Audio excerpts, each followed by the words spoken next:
كتاب الله دستوري وخير الخلق أسوتنا بسنته جلا نوري. السلام علیکم ورحمۃ اللہ وبرکاتہ۔ وعلیکم السلام ورحمۃ اللہ وبرکاتہ۔ ان الحمد للہ نحمده ونستعینه ونستغفره ونعوذ باللہ من شرور انفسنا ومن سیئات اعمالنا من يهده الله فلا مضل له ومن يضلل فلا هادي له واشهد ان لا اله الا الله وحده لا شريك له واشهد ان محمدا عبده ورسوله اما بعد فان خير الحديث كتاب الله وخير الهدي هدي محمد صلى الله عليه وسلم وشر الأمور محدثاتها وكل محدثة بدعة وكل بدعة ضلالة وكل ضلالة في النار۔ محترم حاضرین، سامعین و سامعات، ناظرین و ناظرات، بلوغ المرام کتاب الجامع کے اس درس میں آپ تمام حضرات کا خیر مقدم ہے۔ اللہ رب العالمین ہم سب کے مل بیٹھنے کو قبول فرمائے، علم دین، علم نافع سیکھنے، اس کے مطابق عمل کرنے، اس کی دعوت عام کرنے اور اس راستے میں آنے والی مصیبتوں کے اوپر اللہ رب العالمین ہم سب کو صبر کی توفیق نصیب فرمائے۔ محترم حاضرین، اللہ تعالی کے فضل اور اس کے احسان سے کل باب الزہد والورع کے اس باب کی چوتھی روایت، جس کے راوی حضرت عبداللہ بن عمر رضی اللہ عنہما ہیں، وہ روایت آپ کے سامنے پڑھی گئی تھی اور اس کے ترجمے میں چند باتیں آپ کے سامنے آ چکی تھیں، لیکن چند وجوہات کے بنا پر ہم اس درس کو آپ کے سامنے دوبارہ اختصار کے ساتھ دہرائیں گے۔ وہ اس وجہ سے کہ کچھ خرابی کی وجہ سے کل کا جو درس ہے وہ ریکارڈ نہیں ہو سکا ہے، لہذا ہم کچھ باتیں آپ کے سامنے دہرائیں گے تاکہ جو باتیں ہیں وہ ذہن میں تازہ ہو جائے اور گفتگو جو ہے وہ محفوظ بھی ہو جائے۔ یہ روایت حضرت عبداللہ بن عمر رضی اللہ تعالیٰ عنہما روایت کرتے ہیں، قال رسول اللہ صلی اللہ علیہ وسلم، اللہ کے نبی جناب محمد رسول اللہ صلی اللہ علیہ وسلم نے فرمایا، من تشبہ بقوم فہو منہم، یعنی جو جس قوم کی مشابہت اختیار کرے گا وہ انہی میں سے ہوگا۔ حدیث حسن صحیح ہے، اور علامہ ابن تیمیہ رحمۃ اللہ علیہ نے اقتداء الصراط میں اس کی سند کو جید کہا ہے۔ اسی طرح سے عراقی نے، ان کی کتاب ہے تخریج الاحیاء، اس کے اندر انہوں نے اس کی سند کو صحیح کہا ہے۔ حافظ ابن حجر رحمۃ اللہ علیہ نے فتح الباری میں اس کی سند کو حسن قرار دیا ہے، اور علامہ البانی رحمۃ اللہ علیہ نے اروا وغیرہ میں، اروا الغلیل جو ان کی کتاب ہے، اس میں اس کی جامع تخریج کی ہے، لہذا حدیث حسن صحیح ہے، اور ائمہ کرام نے، مجتہدین نے اس سے استدلال بھی کیا ہے۔ اس حدیث سے یہ باتیں ہمیں اور آپ کو سیکھنے کو ملتی ہیں کہ جو شخص کسی قوم کی مشابہت اختیار کرے گا وہ انہی میں سے ہوگا۔ تو پتہ یہ چلا کہ مسلمان کفار کی خاص وضاقتہ، لباس، حجامت اور دوسری چیزوں میں اگر ان کی مشابہت اختیار کرتے ہیں تو یہ اس بات کی دلیل ہے کہ اسے مسلمانوں کا وضاقتہ، مسلمانوں کا لباس یہ پسند نہیں، بلکہ کفار کا وضاقتہ، کفار کی وضاقتہ اس کو پسند ہے، جبکہ کفر کے طریقے کو پسند کرنا ایمان کے منافی ہے۔ اس لیے کہ اللہ رب العالمین نے ہمیں اور آپ کو کفار کی مخالفت کا حکم دیا ہے، کفار کی مخالفت کا حکم دیا ہے، اور یہ مخالفت کتنی جگہوں پر اور کتنی طریقے سے اللہ رب العالمین نے منع کیا ہے، اگر اس کو آپ تقسیم کریں تو تقریباً 3 نقطے آپ کے اور ہمارے سامنے آتے ہیں۔ پہلا نقطہ یہ ہے کہ وہ آیتیں جن کے اندر اللہ رب العالمین نے قرآن مجید میں کفار کی، مشرکین کی، یہود و نصارہ کی مشابہت اختیار کرنے سے منع فرمایا ہے، وہ آیتیں ہیں، اور بے شمار آیتیں ہیں قرآن مجید کے اندر۔ کچھ تو صراحت کے ساتھ ہیں اور کچھ صراحت کے ساتھ نہیں ہے، لیکن دلالت اس کی یہ ہے کہ ایمان والوں کو کفار کی مشابہت سے روکا گیا ہے۔ اور اسی طرح سے اللہ کے نبی جناب محمد رسول اللہ صلی اللہ علیہ وسلم کی احادیث ہیں، بے شمار احادیث ایسی ہیں جو اس بات کے اوپر دلالت کرتی ہیں کہ جناب محمد رسول اللہ صلی اللہ علیہ وسلم نے اپنے امت کے افراد کو کفار، مشرکین، اہل کتاب، یہود و نصارہ کی مخالفت کا حکم دیا ہے۔ اسی طریقے سے صحابہ کرام رضوان اللہ علیہم اجمعین کی زندگی آپ اٹھا کر کے دیکھ لیں، خلفاء کی زندگی اور دیگر سلف امت کی زندگی، تو انہوں نے بھی اپنے لوگوں کو، اپنے ساتھیوں کو اور خود اپنے آپ کو حتی الامکان یہ کوشش کی ہے کہ وہ کوئی ایسا عمل نہ کریں جس میں کفار کی مشابہت ہوتی ہو۔ تو یہ بات بہت ہلکے میں لینے کی بات نہیں ہے، بلکہ اس سے ولا اور برا کا جو آپ کتاب التوحید میں بہت تفصیل سے پڑھ چکے ہیں، یہ عقیدہ اسی باب کے اوپر منحصر ہے۔ اس لیے کہ آدمی جس سے محبت کرتا ہے، جس سے دوستی رکھتا ہے، اس کے طریقے کو اختیار کرنے کی کوشش کرتا ہے، اور جو جس کے طریقے کو اختیار کرتا ہے وہ اسی میں شمار کیا جائے گا، کیونکہ آدمی اپنے دوست کے دین کے اوپر ہوتا ہے۔ المرء علی دین خلیلہ، نبی صلی اللہ علیہ وسلم نے فرمایا، ترمذی کی روایت ہے کہ آدمی اپنے دوست کے دین کے اوپر ہوتا ہے۔ فَلْيَنْظُرْ أَحَدُكُمْ مَنْ يُخَالِلْ،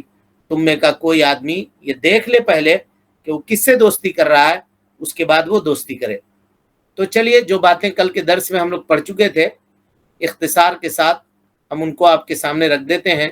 عذر کیا ہے وہ ہم نے آپ کے سامنے بیان بھی کر دیا، اور پھر جہاں سے ہماری گفتگو رکی تھی وہاں سے ہم پھر اپنی گفتگو کا آغاز بھی آپ کے سامنے کریں گے۔ کفار اور اہل کتاب سے مخالفت کتنا اہم اور کتنا ضروری ہے، اس کا اندازہ ہم اور آپ اس بات سے لگا سکتے ہیں کہ وہ صورت جس کے پڑھے بغیر ہمارا اور آپ کا، یا ہماری اور آپ کی سب سے اہم عبادت جو نماز کی شکل میں ہے وہ مکمل نہیں ہوتی ہے، چاہے وہ فرض نماز ہو یا نفل نماز ہو۔ اگر آدمی اس میں سورہ فاتحہ کی تلاوت نہ کرے تو اس کی نماز نہیں ہوگی۔ نبی صلی اللہ علیہ وسلم کی واضح روایت اس سلسلے میں موجود ہے۔ آپ صلی اللہ علیہ وسلم نے فرمایا، من صلی صلاۃ لم یقرأ فیہا بفاتحۃ الکتاب فہو خداج۔ خداج کے معنی غیر تمام، جس نے کوئی نماز ادا کی اور اس میں سورہ فاتحہ کی تلاوت نہ کی تو اس کی نماز جو ہے غیر مکمل ہے۔ یہ اللہ کے نبی صلی اللہ علیہ وسلم نے 3 مرتبہ فرمایا، اور اسی سورہ فاتحہ میں واجبی طور پر ہم میں کا ہر آدمی، چاہے وہ مرد ہو یا عورت ہو، یہ دعا کرتا ہے، کہتا ہے اہدنا الصراط المستقیم، اے اللہ صراط مستقیم کی رہنمائی کر دے، صراط الذین انعمت علیہم، اس راستے کی جن کے اوپر چلنے والوں پر اے اللہ، جس راستے کے اوپر چلنے والوں پر اے اللہ تو انعام کرتا ہے، ان کے راستے سے ہمیں بچا جن کے اوپر اے اللہ تیرا غضب نازل ہوا اور جو لوگ گمراہ ہوئے۔ حافظ ابن کثیر رحمۃ اللہ علیہ کہتے ہیں کہ یہود کے اوصاف میں سے سب سے خاص صفت قرآن مجید میں جو تذکرہ اللہ رب العالمین نے کیا ہے وہ صفت غضب ہے۔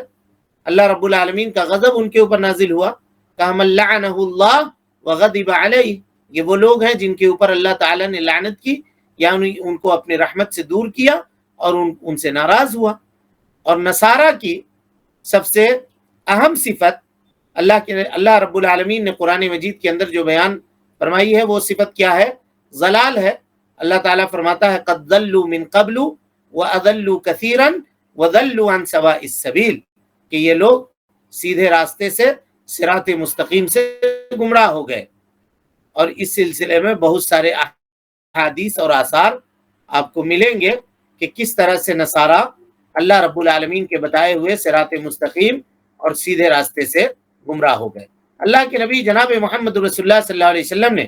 شریعت کے ہر کام میں یہ کوشش کی ہے کہ کسی بھی طرح سے یہود و نصارہ سے مخالفت کی جائے، یہود و نصارہ سے مخالفت کی جائے۔ چنانچہ ان آیتوں کو ایک بار پھر دیکھیے، اللہ تعالیٰ قرآن مجید میں حضرت موسیٰ اور حضرت ہارون کو خطاب کر کے کہہ رہا ہے، قال قد اجیبت دعوتکما فاستقیما ولا تتبعان سبیل الذین لا یعلمون۔ اے موسیٰ اور ہارون، تمہاری دعا کو اللہ رب العالمین نے قبول کر لیا، اب تمہیں کیا چاہیے کہ تم دین میں استقامت اختیار کرو اور تم دونوں ان لوگوں کے راستوں کی پیروی نہ کرو جن کے پاس علم نہیں ہے، جو اللہ رب العالمین کے علم سے غافل ہیں، جو اللہ رب العالمین کے علم سے جاہل ہیں، تم ان کے راستے کی پیروی نہ کرو۔ اسی طریقے سے حضرت موسیٰ علیہ السلام نے اپنے بھائی حضرت ہارون علیہ السلام کو وصیت کی اور کہا، وقال موسیٰ لأخیہ ہارون اخلفنی فی قومی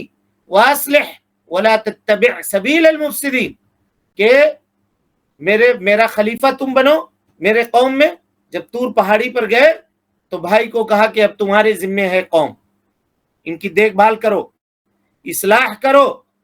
اور مفسد لوگوں کی، فساد پھیلانے والے لوگوں کی، اللہ رب العالمین کے حکم سے انحراف کرنے والے لوگوں کے راستوں کی اتباع اور پیروی نہ کرو۔ یہ حضرت موسیٰ علیہ السلام نے اپنے بھائی کو وصیت کی، جس کا تذکرہ قرآن مجید میں اللہ رب العالمین نے ہمارے سامنے فرما دیا۔ اور یہ ساری باتیں بتانے کا مقصد یہ ہے کہ ہم اور آپ جن کے اوپر یہ قرآن مجید نازل کی گئی ہے، وہ لوگ اس کتاب کے ان آیتوں کو پڑھ کر کے ہدایت پائیں اور یہود و نصارہ کی مخالفت کریں، کفار و مشرکین کی مخالفت کریں اور ان کو اپنا دوست نہ بنائیں۔ اسی طریقے سے اللہ رب العالمین اپنے حبیب جناب محمد رسول اللہ صلی اللہ علیہ وسلم کو خطاب کر کے فرماتا ہے، وَلَئِنِ اتَّبَعْتَ أَهْوَاءَهُمْ بَعْدَ مَا جَاءَكَ مِنَ الْعِلْمِ إِنَّكَ إِذًا مِنَ الظَّالِمِينَ۔ اے اللہ کے نبی صلی اللہ علیہ وسلم، اگر آپ کفار و مشرکین کے خواہشات نفسانی کی پیروی کریں گے باوجود اس کے کہ آپ کے پاس علم آ چکا ہے، تو آپ ظلم کرنے والوں میں سے ہوں گے، آپ ظلم کرنے والوں میں سے ہوں گے۔ امام طبری رحمۃ اللہ علیہ اس آیت میں کی تفسیر میں لکھتے ہیں کہ جب جناب محمد رسول اللہ صلی اللہ علیہ وسلم کو اللہ نے یہ کہا ہو کہ اگر آپ ان کے خواہشات نفسانی کی پیروی کریں گے تو آپ ظالم میں سے ہوں گے، تو ان کے امت کے افراد کے لیے کیسے جائز ہو جائے گا کہ وہ یہود و نصارہ کی پیروی کریں، کفار و مشرکین کی پیروی کریں، اگرچہ ان کے عادات میں ہی کیوں نہ ہو، کھانے پینے میں ہی کیوں نہ ہو، اٹھنے بیٹھنے میں کیوں نہ ہو، نشست و برخاست میں کیوں نہ ہو، ان کی پیروی کبھی بھی نہ کیا جائے۔ اسی طریقے سے علامہ ابن تیمیہ رحمۃ اللہ علیہ کہتے ہیں کہ اللہ رب العالمین قرآن مجید میں جہاں متقین کے اوصاف کا تذکرہ کرتا ہے، وہاں کہتا ہے والذین لا یشہدون الزور واذا مروا باللغو مروا کراما۔ یہ وہ لوگ ہیں جو زور، کذب اور بہتان کی جگہوں سے اپنے آپ کو بچاتے ہیں۔ علامہ ابن تیمیہ رحمۃ اللہ علیہ کہتے ہیں کہ آیت کریمہ میں زور سے مراد کفار و مشرکین کی عید ہیں، ان کے میلے اور ٹھیلے ہیں، جس میں وہ معبودان باطلہ کی عبادت کرتے ہیں اور بھیڑ بھڑکا لگا کر کے اس عید کو مناتے ہیں۔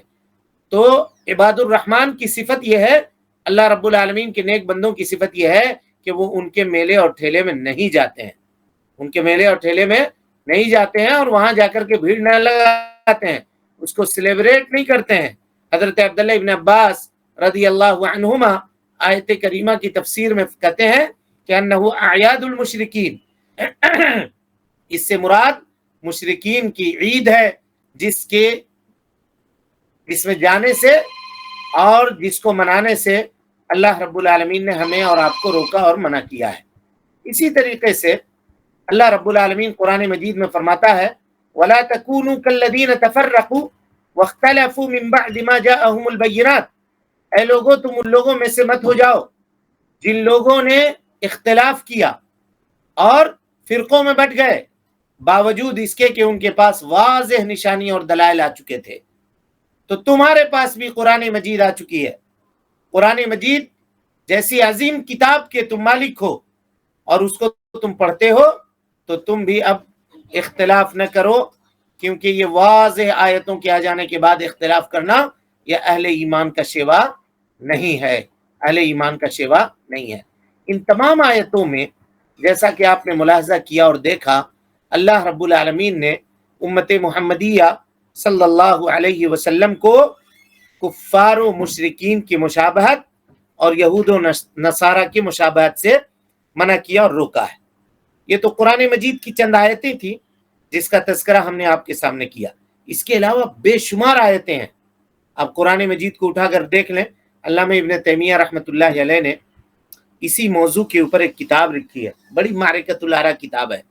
اور اردو میں وہ کتاب اس کا ترجمہ بھی ہو چکا ہے، اقتداء الصراط المستقیم لمخالفت اصحاب الجحیم، کہ صراط مستقیم کا تقاضا یہ ہے، صراط مستقیم پہ چلنے کا تقاضا یہ ہے کہ آپ اہل جہنم کے راستوں کی مخالفت کریں، راستوں کی مخالفت کریں۔ اس پر ایک کتاب ہی شیخ الاسلام ابن تیمیہ رحمۃ اللہ علیہ نے لکھی ہے، نیٹ پر بھی کتاب موجود ہے، اردو ترجمہ اس کا، آپ اس کو ڈاؤن لوڈ کر کے اس کتاب کو پڑھ سکتے ہیں جو آدمی مزید اس بارے میں معلومات حاصل کرنا چاہتا ہو۔ اس کے بعد آئیے اللہ کے نبی جناب محمد رسول اللہ صلی اللہ علیہ وسلم کی سنت دیکھتے ہیں کہ اللہ کے نبی جناب محمد رسول اللہ صلی اللہ علیہ وسلم نے امت کے اس افراد کو کس طرح سے روکا ہے۔ نبی صلی اللہ علیہ وسلم کی حدیث ہے جس میں اللہ کے نبی صلی اللہ علیہ وسلم نے واضح اور صریح طور پر ہم کو جاہلیت کی پیروی اور اسی طریقے سے کفار و مشرکین کی پیروی سے منع کیا ہے۔ حضرت انس ابن مالک الانصاری، حضرت انس ابن مالک الانصاری رضی اللہ تعالیٰ عنہ روایت کرتے ہیں، کہتے ہیں قدم رسول اللہ صلی اللہ علیہ وسلم المدینہ، اللہ کے نبی صلی اللہ علیہ وسلم مدینہ منورہ تشریف لائے، وَلَهُمْ يَوْمَانِ يَلْعَبُونَ فِيهِمَا، مدینہ والوں کے لیے 2 دن مقرر تھا، اس میں وہ لوگ کھیل کود کرتے تھے، سیلیبریٹ کرتے تھے ان 2 دنوں کو۔ فقال، تو آپ صلی اللہ علیہ وسلم نے پوچھا ما هَذَانِ الْيَوْمَانِ، ان 2 دنوں کا کیا معاملہ ہے بھائی؟ قالوا، ان لوگوں نے کہا نلعب فیہما فی الجاہلیہ، زمانہ جاہلیت میں ہم اس میں کھیل کود کیا کرتے تھے۔ فقال رسول اللہ صلی اللہ علیہ وسلم، تو اللہ کے نبی صلی اللہ علیہ وسلم نے فرمایا ان اللہ قد ابدلکم بہما خیرا منہما یوم الاضحی و یوم الفطر، اللہ رب العالمین نے ان دونوں کو تمہارے لیے بدل دیا ہے جو ان دونوں سے زیادہ بہتر ہیں، ایک تو بقرعید کا دن اور دوسرا عید الفطر کا دن۔ شیخ الاسلام ابن تیمیہ رحمۃ اللہ علیہ فرماتے ہیں کہ وہ 2 دن جو جاہلیت کے ایام تھے، کھیل کود کے لیے ہی صحیح، اللہ کے نبی جناب محمد رسول اللہ صلی اللہ علیہ وسلم نے اس امت کو اس پر باقی نہیں رکھا، بلکہ یہ کہہ دیا کہ اللہ تعالیٰ نے ان 2 دنوں کو بدل دیا ہے، ان 2 دنوں سے جس میں اللہ رب العالمین نے تمہیں خوشی منانے کا حکم دیا ہے، ایک تو بقرعید کا دن عید الاضحیٰ اور دوسرا عید الفطر جو رمضان المبارک کے اختتام کے اوپر آتا ہے۔ تو اللہ کے نبی جناب محمد رسول اللہ صلی اللہ علیہ وسلم نے ایک قاعدہ دے دیا کہ دیکھو ہر وہ چیز جس کے اوپر یہود و نصارہ عمل کر رہے ہوں، شریعت کا مجاز یہ ہے کہ اس کو تبدیل کر دیا جائے، اس کو بدل دیا جائے، اور کس طرح سے اللہ کے نبی صلی اللہ علیہ وسلم نے بدلا ہے دیکھیے۔ حضرت عبداللہ ابن عمر رضی اللہ تعالی عنہ کی روایت ہے، کہتے ہیں کہ اللہ کے نبی صلی اللہ علیہ وسلم منبر پر کھڑے ہوئے اور کہا لا تطرونی کما اطرت النصارى ابن مریم، لوگو تم میرے معاملے میں مجھ کو حد سے زیادہ مت بڑھانا جیسا کہ نصارہ نے ابن مریم کے ساتھ کیا ہے، حضرت عیسیٰ علیہ السلام کے ساتھ کیا ہے۔ انما انا عبد، میں اللہ کا بندہ ہوں، فقولوا عبد اللہ ورسولہ، مجھ کو اللہ کا بندہ اور اس کا رسول کہنا۔ اس میں اللہ کے نبی جناب محمد رسول اللہ صلی اللہ علیہ وسلم نے اپنی تعریف میں حد سے تجاوز کرنے سے منع کیا، یعنی فواللہ، نبی صلی اللہ علیہ وسلم کہتے ہیں فواللہ لا ترفعونی فوق منزلتی التي انزلنی اللہ بہ، اللہ رب العالمین نے مجھ کو جس مقام اور مرتبے کے اوپر نازل کیا ہے، لوگوں میرے مقام اور مرتبے کے اوپر، میرے مقام اور مرتبے سے تم مجھ کو اوپر نہ اٹھاؤ۔ کہا کیوں؟ اس لیے کہ یہ ان لوگوں کا طریقہ ہے جو ضلال ہوئے، جو ضلالت کے شکار ہوئے، جو اہل ضلال ہیں، جو ضلالت و گمراہی میں پڑ گئے، جنہوں نے حضرت عیسیٰ علیہ السلام کے ساتھ یہ معاملہ کیا۔ تم ایسا کبھی مت کرنا،